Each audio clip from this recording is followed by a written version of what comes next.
कराची के मशहूर पठान होटल जैसे लच्छे पराठे खाने का दिल कर रहा हो तो आज मैं आपके लिए लच्छा पराठा की बहुत आसान और झटपट से बनने वाली रेसिपी लेकर आई हूँ। ये पराठे अंदर से बहुत सॉफ्ट और बाहर से बहुत क्रिस्पी होते हैं। अगर आपके पराठे लच्छेदार नहीं बनते तो वीडियो को पूरा देखिएगा, क्योंकि इसके बाद आपको कोई और वीडियो देखने की जरूरत नहीं पड़ेगी। चैनल पे न्यू आए हैं तो प्लीज़ जल्दी से सब्सक्राइब कर लें। चलिए रेसिपी बनाना शुरू करते हैं। बिस्मिल्लाहिर्रहमानिर्रहीम। अस्सलाम वालेकुम। आज की पकाइए में आपको हर बार खुशामदीद है, जहां जायका मिलता है बहुत आसानी से। जी तो बहुत सारी परतों और बहुत सारे लच्छों वाला पराठा बनाने के लिए सबसे पहले हमें आटा गूंदना है। तो यहाँ हम ले रहे हैं मैदा 3 कप और इसमें डालेंगे 1 टीस्पून पिसी हुई चीनी। चीनी आप साबुत भी ले सकते हैं और चीनी इसलिए डाली जाती है कि पराठों के ऊपर कलर बहुत ज़बरदस्त आता है। इससे पराठे मीठे तो नहीं होते लेकिन बाजार जैसा फ्लेवर इसमें ज़रूर आएगा। तो हाफ टी स्पून इसमें नमक डालेंगे। अब इन चीज़ों को अच्छी तरह से हम मिक्स कर लेंगे और ये 1 कप नीम गर्म पानी है, इससे हम आटे को गूंद लेंगे और बिल्कुल जैसे हम घर में नॉर्मली आटा गूंदते हैं आपने ऐसे ही गूंदना है। थोड़ा थोड़ा करके पानी डालते जाएंगे ताकि हमें पता चलता जाए कि हमने कितना पानी यूज़ करना है। तो तकरीबन 1 कप पानी लग जाता है। अब हम इसको अच्छी तरह से गूंद लेंगे और आटा गूंदने के दौरान हाथों से थोड़ा सा चिपकेगा तो आप थोड़ा सा पानी लगा लें या थोड़ा सा ऑयल लगा के अच्छी तरह से इसको गूंद लें। बस आपने इस बात का ख्याल रखना है कि हमारी डो जो है वो बहुत ज़्यादा पतली भी नहीं होनी चाहिए और ना ही सख्त होनी चाहिए, बिल्कुल नॉर्मल आटे की तरह होनी चाहिए। ठीक है, अब इसको एक बाउल में निकाल लेते हैं और इसके ऊपर हम 2 से 3 चम्मच घी या ऑयल लगा देंगे और अच्छी तरह से ऊपर नीचे सारा इसको मिक्स कर देंगे। और अब हम इसको रेस्ट दे देंगे तकरीबन 20 मिनट का, ताकि ये अच्छी तरह से सॉफ्ट हो जाए। जी तो 20 मिनट हो चुके हैं इसको हमने रेस्ट दिए हुए। तो ये देखिए बहुत अच्छी तरह से ये सॉफ्ट हो चुका है। अब हम इसके पेड़े बना लेंगे। तो पेड़े जैसे आप घर में रोटी बनाते हैं उसी साइज के पेड़े हम बनाएंगे, लेकिन ये पराठा जो है थोड़ा साइज में छोटा होता है, लेकिन पेड़ा हम रोटी के साइज का ही लेंगे। तो 3 कप जो मैंने मैदा लिया था उसके तकरीबन 4 पराठे बन जाएंगे। बस अब कुछ भी नहीं करना, अब हम इन्हें रेस्ट देंगे तकरीबन 10 मिनट का और, ताकि ये मज़ीद सॉफ्ट हो जाएं। जी तो 15 मिनट हो चुके हैं। आप देख सकते हैं कि आटा बहुत ज़्यादा सॉफ्ट हो चुका है। अब हम इसको बेल लेंगे और बेलने से पहले थोड़ा सा ऑयल लगा लेंगे। आप चाहें तो खुश्क आटा छिड़क के उस पर भी बेल सकते हैं, लेकिन अगर आपने परफेक्ट पराठा तैयार करना है ना, बिल्कुल बाजार जैसा और बड़ा क्रिस्पी सा, तो फिर आपने इसको ऑयल में ही सारा तैयार करना है। खुश्क आटा आप इसको ना लगाइएगा। चलें, इसको थोड़ा सा हाथों से प्रेस करने के बाद अब हम बेलने से इसको बेल लेंगे। और बेलते बेलते अगर आपसे पाकिस्तान, इंडिया, श्रीलंका कोई भी नक्शा बन जाए तो इसके लिए आपने परेशान नहीं होना। हमने बस एक रोटी बनानी है, चाहे वो गोल हो चाहे लंबी हो। जी तो यहीं से लच्छा पराठा की ट्रिक शुरू हो रही है, क्योंकि इसका जो पेड़ा है वो नॉर्मली पेड़ों की तरह नहीं बनता। इसका पेड़ा थोड़ा डिफरेंट होता है, तो आपने गौर से देखना है। इस तरह का कोई पिज़्ज़ा कटर आपके पास है तो वो ले लें, अगर नहीं तो छुरी से भी इस तरह आप सीधी सीधी लाइनें लगाती जाएं।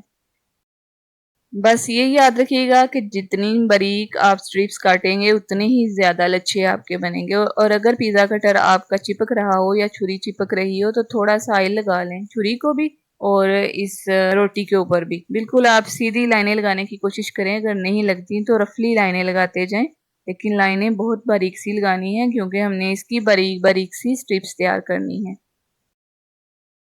जी तो स्ट्रिप्स हमने तैयार कर ली हैं। अब हम इसके ऊपर घी लगाएंगे। आपने सिर्फ घी का इस्तेमाल करना है, ऑयल का आपने बिल्कुल भी इस्तेमाल नहीं करना, क्योंकि घी से जब हम इसे तैयार करेंगे तो इसके बहुत ही प्यारे लच्छे बनेंगे।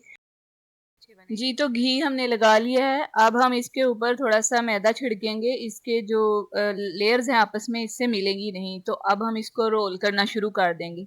जब आप रोल करेंगे ना तो थोड़ा थोड़ा ये चिपकेगा, कोई मसला नहीं। आप इजी हो के इसको रोल करते जाएं आहिस्ता आहिस्ता से। इसकी लेयर्स जो हैं वो आपको लग रहा होगा कि ख़राब हो जाएंगी, ऐसा बिल्कुल भी नहीं। इसको सारा इस तरह रोल बनाने के बाद ये देखें माशाल्लाह से जितनी आपको इसकी स्ट्रिप्स नज़र आ रही हैं ना, इतनी ही इसमें लेयर्स बनेंगी। तो अब हम इसका पेड़ा तैयार कर लेते हैं। तो आपने क्या करना है, थोड़ा सा इसको खींच लेना है और फिर दोनों साइडों से देखें इस तरह से आपने गोल गोल घुमाते जाना है। यानी उस साइड से भी इधर को ले आएंगे, लेफ्ट साइड से भी इधर को लेके आएंगे, पास लाते हुए एक पेड़े को पकड़ के दूसरे के ऊपर आराम से रख देंगे तो ये हमारा परफेक्ट लच्छा पराठा का पेड़ा तैयार हो जाएगा। चलें जी, अब मैं आपको दूसरे तरीके से लच्छा पराठा बनाने का तरीका बताती हूँ, यानी इसका पेड़ा हम कैसे तैयार करेंगे। तो इसी तरह एक रोटी बेल लेंगे और उसके ऊपर हम घी लगा लेंगे। पहले भी बताया है कि हमने घी ही यूज़ करना है, ऑयल हमने यूज़ नहीं करना। तो चलें, अब इसके ऊपर भी हम थोड़ा सा मैदा छिड़क लेंगे और ये देखें इस तरह से इसको उठाते हुए एक दूसरे के ऊपर रखते हुए पट्टियाँ बनाते जाएंगे।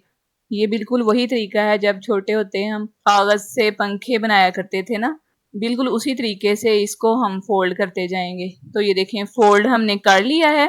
तो अब इसको थोड़ा सा स्ट्रेच करेंगे, यानी थोड़ा सा हल्के हल्के हाथ से इसको खींच के थोड़ा सा लंबा करते जाएंगे।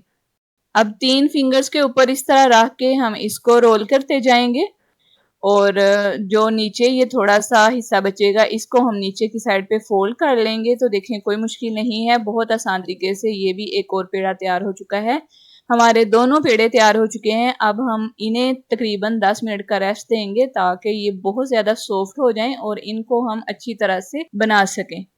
चलें जी, 10 मिनट का हमने इनको रेस्ट दे दिया। आप देख सकते हैं बहुत ज़्यादा सॉफ्ट हो चुके हैं। इतने ये सॉफ्ट हो जाते हैं कि हम इनको आसानी से हाथ से प्रेस करके तो इसका एक पराठा बना सकते हैं। इसको बेलने की कोई ज़रूरत नहीं, आप इसी तरह हाथों से प्रेस करते जाएं और इसको हम गोलाई में ऐसे ही प्रेस करते जाएंगे और इसकी एक पराठे की शेप बना लेंगे। ये पराठा ना तो बहुत ज़्यादा मोटा होता है और ना बहुत ज़्यादा पतला, लेकिन कोशिश कीजिएगा कि आपने इसको बहुत पतला नहीं बनाना, ये थोड़ा मोटा ही रहे, इस साइज़ का पराठा बना लें। तो फिर ये देखें तैयार है। इसको बेलने की भी ज़रूरत नहीं, बेलेंगे तो इसकी लेयर्स ख़राब हो जाएंगी। अब हम इसको तवे पे डाल के पका लेंगे जी। तो अब इसकी पकाई का काम शुरू होता है। पकाने के लिए मैं आपको बता दूं कि इसका बहुत ज़्यादा फ्लेम आपने नहीं करना, ज़्यादा फ्लेम करेंगे तो ये जल जाएगा और अंदर से कच्चा रह जाएगा। इसको हमने नॉर्मल फ्लेम पे पकाना है, यानी मीडियम फ्लेम पे पकाना है। हाँ जी, एक साइड से जब पक जाए तो फिर हम इसकी साइड चेंज करेंगे और इसके ऊपर आप 2 चम्मच घी लगाएंगे। ऑयल नहीं, आपने घी यूज़ करना है। इसमें थोड़ा सा घी ना ज़्यादा लगता है, लेकिन क्या होता है कि कभी कभी ये खाना होता है तो कोई मसला नहीं, अच्छे से ऑयल लगा लें। डेली रूटीन में तो नहीं इस तरह के पराठे खाए जाते, तो ज़्यादा आप घी लगाएंगे तो उसकी लेयर्स बहुत प्यारी सी बनेंगी और कलर भी बहुत अच्छा सा आएगा। तो अब इसको इस तरह थोड़ा थोड़ा प्रेस भी करते जाएं ताकि अंदर से अच्छी तरह से ये पक जाए। तो माशाल्लाह से इसकी लेयर्स चेक करें और देखें अंदर से ये बहुत अच्छी तरह से पक चुका है, सॉफ्ट भी है और क्रंची क्रिस्पी भी है। चलें जी, ये पराठा तैयार हो चुका है। इसे हम एक प्लेट में निकाल लेंगे और देखें इतनी जल्दी हमने मज़ेदार सा पराठा तैयार कर लिया है। ये लच्छा पराठा खाने के लिए आपको किसी भी होटल में जाने की ज़रूरत नहीं, घर में बहुत आसानी से बना सकते हैं।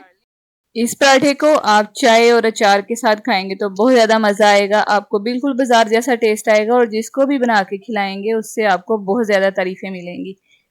तो इसी के साथ मैं आपसे यही कहना चाहूँगी कि मेरी वीडियो पसंद आई है तो लाइक कर दें, शेयर कर दें और मेरे चैनल आज की पकाई को सब्सक्राइब कर लें ताकि इस तरह की मज़ेदार सी वीडियोज़ आपको मिलती रहें। इसी के साथ मैं आपसे इजाज़त चाहती हूँ। अपना बहुत सा ख्याल रखिएगा, दुआओं में भी याद रखिएगा। Stay happy, stay connected, take care, till then, अल्लाह हाफिज़।